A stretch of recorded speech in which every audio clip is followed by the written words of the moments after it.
The country loses billions of shillings due to malpractice in the procurement departments in a number of government entities. This emerged during an induction workshop for board members of the Kenya Institute of Supplies Examination Board by Eacc officials in Naivasha. Why can't we also have... Officer in charge of the training wing at Eacc, Josephine Munyi, said there are many loopholes in the tendering process of many government agencies, thus the training. Because 80% of the cases that Eacc investigates are on corruption, touching on procurement, and that is our main interest, to ensure that the person charged with entrenching ethics in these institutions are at the forefront.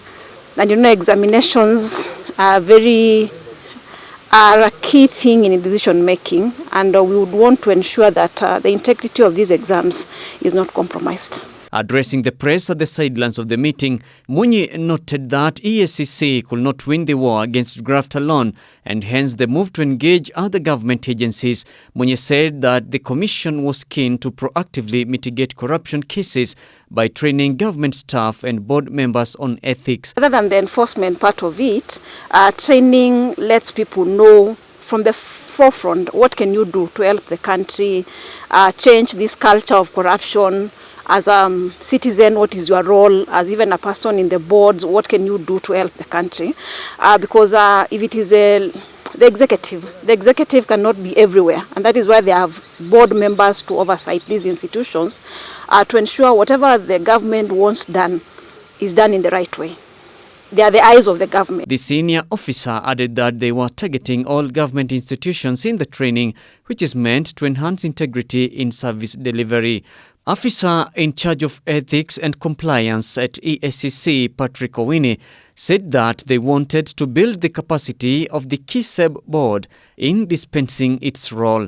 We have issued advisories both to the counties in terms of the county public service boards, county assembly public service boards, on how they need to address that, and one of them is making sure that the employees they are actually interviewing or they are planning to take, they are actually vetted, submitting the names to the Commission for Integrity Vetting, and also verifying those document certificates from the issuing institutions, which is very, very important. It is something that we are seeing is gaining root in more so in employment in the counties. The acting secretary of the KISEB board, Fred Ambisa, admitted that the rising cases of fictitious academic documents in various government agencies was alarming. For our case, what we do is that from the beginning we vet whether that person qualifies from the Form 4 certificate or level certificate before we come to the degree certificate. So we take great measures before we admit someone to pursue the qualifications that we have.